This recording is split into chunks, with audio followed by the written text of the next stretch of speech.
All right, Martin, we're continuing the conversation with Rev Lebaredian from Nvidia. Rev, thank you so much for coming. You and I are going to go on stage right after this, I think, so this is a pre-game conversation. Yeah, let's warm them up. Yeah, let's do this. Look, I mean, Jensen has talked about physical AI, and if this is a ChatGPT moment for physical AI. You've been leading Nvidia's efforts in this space. What do you think where we are?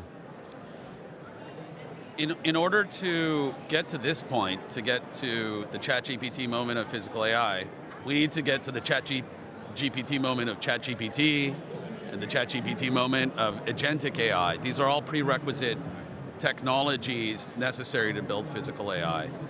Physical AI is not something that's different from digital AI or the LLMs and knowledge kind of work that we've been doing with these AIs.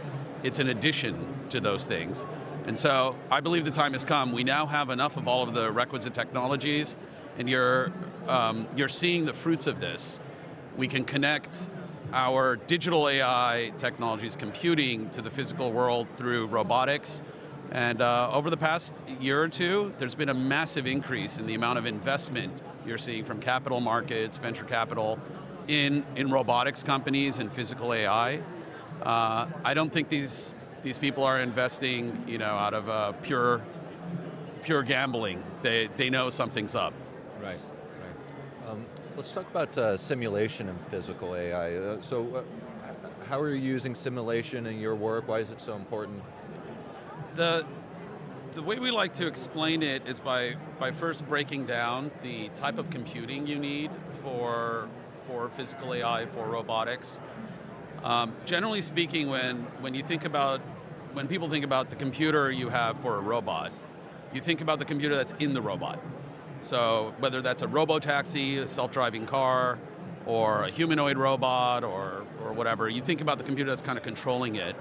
In many ways, that's kind of the last computer in the chain. Before you can use that computer, you need the software that's going to run on that computer. And that software, the brain of the robot that runs on the robot computer, is produced by an AI factory. You need an AI computer, and that's what Nvidia is most famous for these days. We're building out these AI factories, these AI data centers. And the way these AI factories work, all AI works today, is we produce AI, we produce the software, these models, by feeding into these AI factories the raw material, which is data, information about what we would like the models to do. For physical AI that's about the physical world, about understanding the physical world, about operating the physical world, that data doesn't readily exist. It's not just sitting on hard disks all over the internet. Unlike ChatGPT and the LLMs, we're at a disadvantage here where we don't have petabytes and petabytes of data we can just download from the internet to go create these brains. And so this is where simulation comes in. The solution to the problem of the lack of data about the physical world is to take the laws of the universe, to take the physical world and represent it inside a computer so that we can construct the same scenarios, the same situations that will occur in the real world, and generate all that data that will feed the AI computer. So there's essentially three computers you need to build a physical AI system, to build a robot. You need the robot computer, the computer that's in the robot. You need the AI factory that produces the brain that goes into that computer. And you need the simulation computer, or what we call the Omniverse computer, that reproduces the physical world and generates the data we feed into the AI factory that then produces the brain. Rev, as you know, a lot of people are focused on the form factor. There's a lot of effort going for humanoid robots. Where do you stand on that conversation?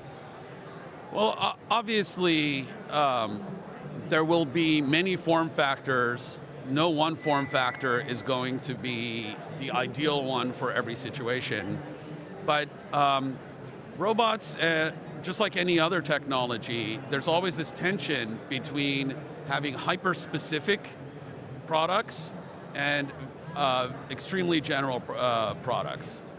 If you look at computing in general, we started with many devices, computing devices that were specialized, calculators, MP3 players, digital cameras, etc.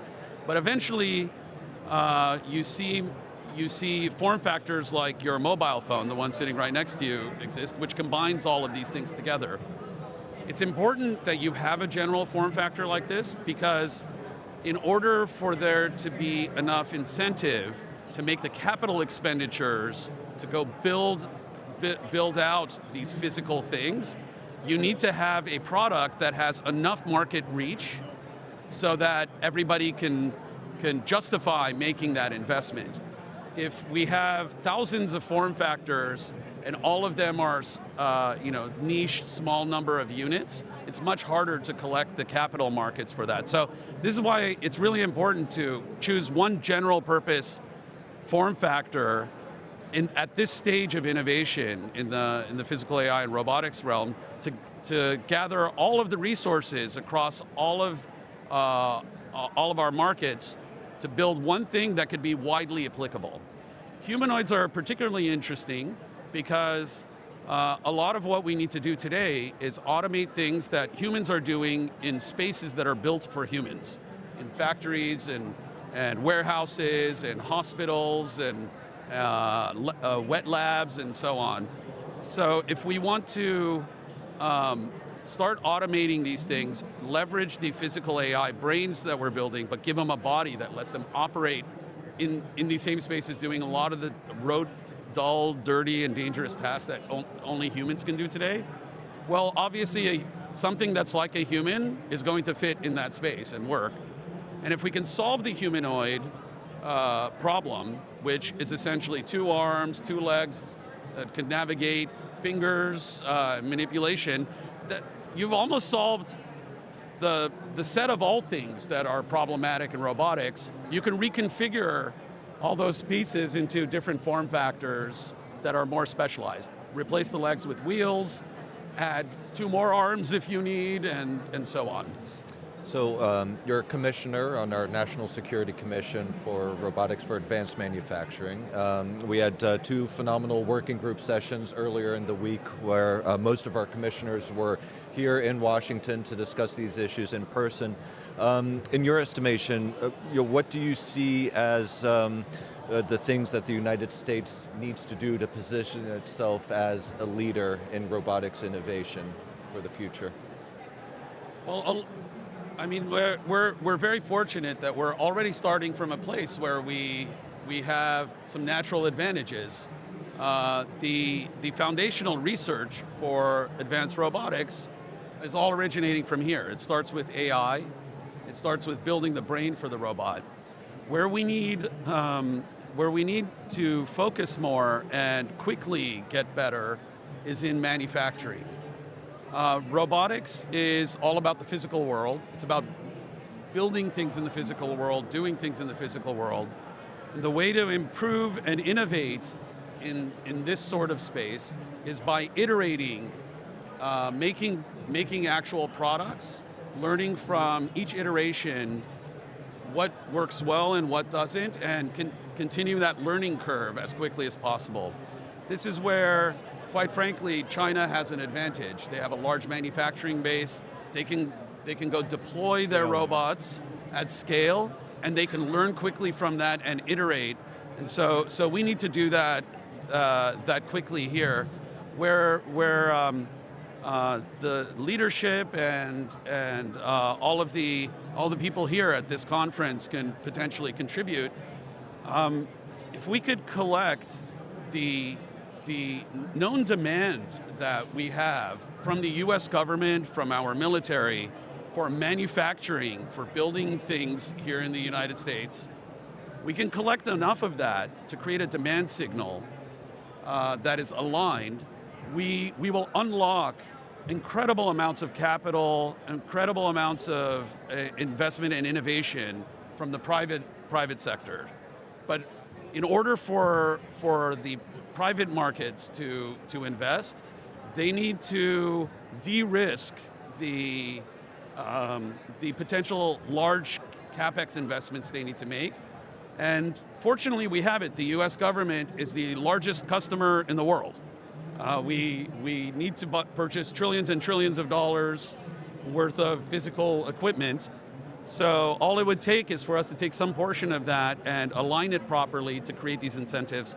We can use a model similar to what we've seen with rare earths, with Like a packed silica type of approach. that's right, where the government doesn't directly invest in it, but de-risks the investments by ensuring there's offtake that can de-risk it enough so that private markets can participate. Rev, Right. maybe, I'm sorry, go ahead, Martin. Oh no, I was going to say we had Heather Carroll from Path Robotics on the show yesterday, and their new welding robot Rove. So they built 50. They sold out like this, and they're working with shipbuilders to collect all this data, right? To improve the models, to improve the overall functioning of the robot. So I think that's a nice example of how we're starting to move in that direction, much like what we're seeing with drones right now, what the Pentagon is doing. Rev, we have 1 minute left before you and I have to get mic'd for our other event. How do we fight the stigma that robots will replace humans in manufacturing and in factories? Because I think that is a big thing we have to go culturally. I don't think they're going to replace them. I think they're going to help them and substitute and assist them. But I think that notion still exists out there, Rev. Yeah, I think the main thing we need to do is everybody needs to stop with all this crazy doomerism up front. Historically, we've always seen that when a new technology is introduced that increases the productivity, that removes bottlenecks inside our processes, we find new things to do. We actually increase the total amount of work. The only reason to worry, the implicit in the assumption that it will somehow take jobs away, is that the amount of work there is for us to do is finite, and we're already at that limit. Right, but actually the things that we'd like to do are infinitely larger. We can do, there's no reason why we can't produce thousands of times more things in this world, physical things, ideas, and so on. And so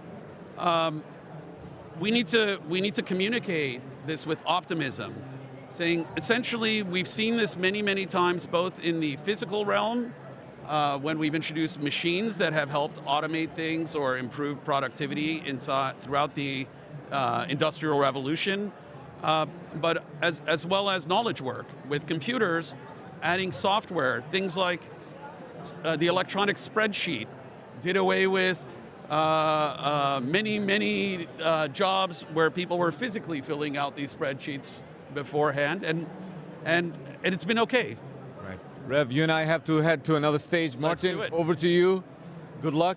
And I look forward to our conversation, Rev. Thank you. Thank you. Thanks so much, Rev.